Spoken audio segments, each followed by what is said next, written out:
नमस्कार, मैं हूं आपके साथ आदर्श तिवारी। न्यूज स्टेट पर आप सभी का स्वागत है। आधे घंटे के इस बुलेटिन में आपको सियासत और आपके सरोकार से जुड़ी हर बड़ी खबर दिखाएंगे।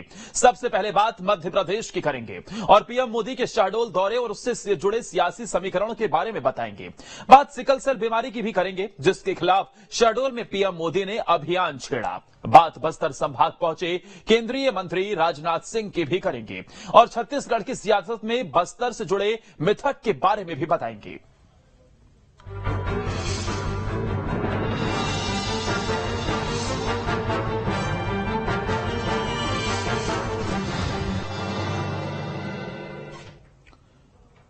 पीएम मोदी ने शहडोल में जनसभा और खाट पंचायत की। आदिवासी बाहुल्य शहडोल में पीएम के दौरे के गहरे सियासी मायने निकाले जा रहे हैं। रिपोर्ट आप देखिए।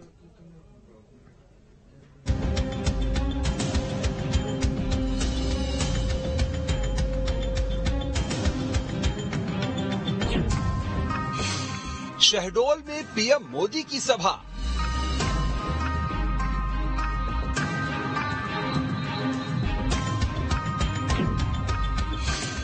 आदिवासी बेल्ट में बदलेगी सियासी हवा।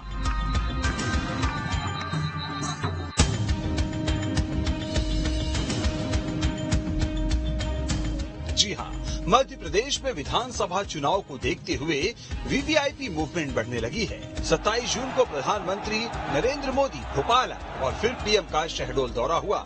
इस दौरान प्रधानमंत्री नरेंद्र मोदी ने जय जोहार कहकर अपने संबोधन की शुरुआत की और कई बार रानी दुर्गावती का नाम लिया। पीएम के दौरे और संबोधन से संदेश साफ था कि आदिवासी बीजेपी सरकार की प्राथमिकता में है। मैं आज जब आपके बीच आया हूँ, रानी दुर्गावती के पराक्रम की इस पवित्र भूमि पर आया हूं, तो मैं आज देशवासियों के समक्ष घोषणा करता हूं कि रानी दुर्गावती जी की 500वीं जन्म शताब्दी पूरे देश में भारत सरकार मनाएगी। रानी दुर्गावती के जीवन के आधार पर फिल्म बनाई जाएगी। रानी दुर्गावती का एक चांदी का सिक्का भी निकाला जाएगा। रानी दुर्गावती जी का पोस्टल स्टैंप भी निकाला जाएगा। प्रधानमंत्री के साथ साथ मुख्यमंत्री शिवराज सिंह चौहान ने भी आदिवासियों को लेकर सरकार की प्राथमिकताएं गिनवाई और कांग्रेस पर निशाना साधा। एक नहीं, प्रधानमंत्री जी की, भारत सरकार की ऐसी अनेकों योजनाएं जो जनता की जिंदगी बदल देती, कांग्रेस की 1.25 साल की सरकार ने लागू नहीं की। बहनों और भाइयों, लागू नहीं की। अरे और तो और मेरे बहनों और भाइयों, जो बेगा, भारिया और शहरिया जो गरीब बहनें थी, उनको 1000 रुपया देते थे हम, इसलिए कि घर में परिवार के पोषण का स्तर सुधर सके। कमलनाथ जी और कांग्रेस ने वो 1000 रुपया भी छीन लिए। शहडोल में सभा को संबोधित करने के बाद पीएम मोदी पकरिया गांव भी गए, जहां उन्होंने आदिवासियों के साथ खाट पंचायत की और पेसा समिति के सदस्यों से बातचीत की। पिछले चुनाव में चाय पर चर्चा और इस बार मध्य प्रदेश से खाट पंचायत की शुरुआत निश्चित तौर पर मायने गहरे हैं। देश में और विश्व में सबसे लोकप्रिय नेता नरेंद्र मोदी जी हैं। कांग्रेस बार बार ये जो आरोप लगा रही है कि आदिवासी वर्ग को रिझाने के लिए नरेंद्र मोदी जी को शहडोल बुलाया है, इसमें कहीं कोई सत्यता नहीं है, क्योंकि एकमात्र ऐसे देश के नेता हैं जो हर वर्ग के चाहते हैं, चाहे आदिवासी बंधु हों, चाहे वनवासी बंधु हों, चाहे गरीब बंधु हों, क्योंकि उनकी जो योजना है सरकार की, उसका लाभ हर व्यक्ति और हर समाज को मिल रहा है। और मुझे लगता है कि नरेंद्र मोदी जी की लोकप्रियता से कहीं ना कहीं कांग्रेस घबराई हुई है, इसीलिए इस तरह के आरोप लगा रही है। जो प्रधानमंत्री जी का दौरा है, आदिवासी वर्ग को भ्रमित करने का प्रयास करते हैं, क्योंकि मध्य प्रदेश में सबसे ज्यादा अत्याचार आदिवासियों के साथ हुआ। आदिवासी को जो है खोद के गाड़ने की बात गाड़ देते, उसकी एफआईआर तक नहीं होती। आदिवासी करंट से डूब जाते हैं, उसकी भी एफआईआर नहीं होती। आदिवासी छात्रों का जो है 3 साल से स्कॉलरशिप नहीं मिली। तो ये मध्य प्रदेश में जो है केवल जो है दिखावा कर रहे हैं, झूठ भ्रम फैला रहे हैं, क्योंकि आदिवासी वर्ग के लिए इन्हें कुछ नहीं करा और पूरे इसलिए अब नए सपने दिखाने का प्रयास कर रहे हैं। बहरहाल अब लौटते हैं शहडोल की ओर और जानने की कोशिश करते हैं कि पीएम के दौरे के लिए शहडोल का चयन ही क्यों किया गया। तो दरअसल शहडोल विंध्य क्षेत्र का हिस्सा है। विंध्य क्षेत्र में विधानसभा की 30 सीटें हैं। 2018 में बीजेपी को 30 में से 24 सीटें मिली थी, तो सीटों के लिहाज से विंध्य काफी अहम है। बात अगर प्रधानमंत्री नरेंद्र मोदी के शहडोल दौरे की करें तो शहडोल संभाग वैसे तो विंध्य में आता है, लेकिन ये और भी कई मायनों में अहम है। मसलन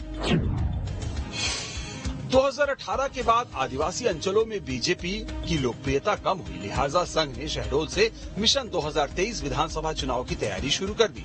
बीजेपी को नगरीय निकाय चुनाव के दौरान भी यहां नुकसान उठाना पड़ा था। शहडोल, उमरिया और कोतमा नगर पालिका अध्यक्ष की कुर्सी बीजेपी के हाथ से निकल गई। आदिवासी संभाग शहडोल में शहडोल, अनूपपुर और उमरिया जिला आते हैं।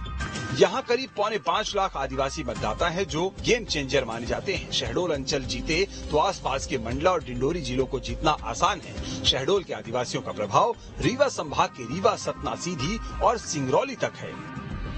तो आंकड़ों से साफ है कि पीएम मोदी का शहडोल दौरा कितना अहम है। दरअसल शहडोल संभाग में 44.7% और पूरे विंध्य में 21% आदिवासी वोटर हैं। एमपी में आदिवासियों के लिए कुल 47 विधानसभा सीटें रिजर्व हैं। 47 एसटी रिजर्व सीटों में कांग्रेस के पास 28 और बीजेपी के पास 18 सीटें हैं। मध्य प्रदेश में 22% वोटों के साथ करीब 84 सीटों पर आदिवासियों का प्रभाव माना जाता है। यही वजह है कि आदिवासियों के लिए एमपी में 14 घोषणाएं की गई है। दरअसल यह ऐसा इलाका है जहां बीजेपी और कांग्रेस दोनों ही राजनीतिक दलों के पास कोई बड़ा चेहरा नहीं है। कांग्रेस में सारा दरोमदार पूर्व नेता प्रतिपक्ष अजय सिंह के इर्द गिर्द आकर ठहर जाता है। बीजेपी में कई नेताओं के चेहरे सामने आते हैं, मगर उनका प्रभाव अपने विधानसभा क्षेत्र से बाहर 2 या 2 से ज्यादा सीटों तक नहीं है। मध्य प्रदेश में हर 5वां व्यक्ति आदिवासी है और 47 विधानसभा की सीटें हैं, तो इससे अंदाजा लगाया जा सकता है कि आदिवासी कितने महत्वपूर्ण हैं। आदिवासी सीटों पर जब हार जीत का गणित बदलता है तो भोपाल में सरकार बदल जाती है। 2018 में हमने देखा कि कांग्रेस पार्टी को जब 30 सीटें मिली तो उसका 15 साल का वनवास खत्म हो गया। लेकिन जब 2003 से 13 तक भारतीय जनता पार्टी आदिवासी सीटें जीतती रही तो वह सरकार में रही। तो प्रधानमंत्री नरेंद्र मोदी जी यदि आदिवासी सीटों पर फोकस कर रहे हैं तो वो पूरी तैयारी 2023 के विधानसभा चुनाव की है। दरअसल शहडोल सहित विंध्य क्षेत्र को लेकर बीजेपी को मिले फीडबैक ज्यादा आशाजनक नहीं है। यही वजह है कि हाल ही में गृह मंत्री अमित शाह का सतना दौरा हुआ था। इसके बाद 24 अप्रैल को प्रधानमंत्री नरेंद्र मोदी ने रीवा में सभा की थी और अब पीएम शहडोल आए। बीजेपी की कोशिश इस इलाके में आदिवासियों के साथ साथ पिछड़े वर्ग को लुभाने की भी है। भाजपा के हर दाव में आदिवासियों की प्राथमिकता दिख रही है, तो वहीं कांग्रेस 2018 में बनाए अपने दबदबे को कायम रखने की कोशिश में जुटी हुई है। हालांकि अब ये देखना होगा कि किसका दाव कितना सटीक बैठता है। वीडियो जर्नलिस्ट अनवर के साथ नीलम गुरवे, न्यूज स्टेट, मध्य प्रदेश, छत्तीसगढ़।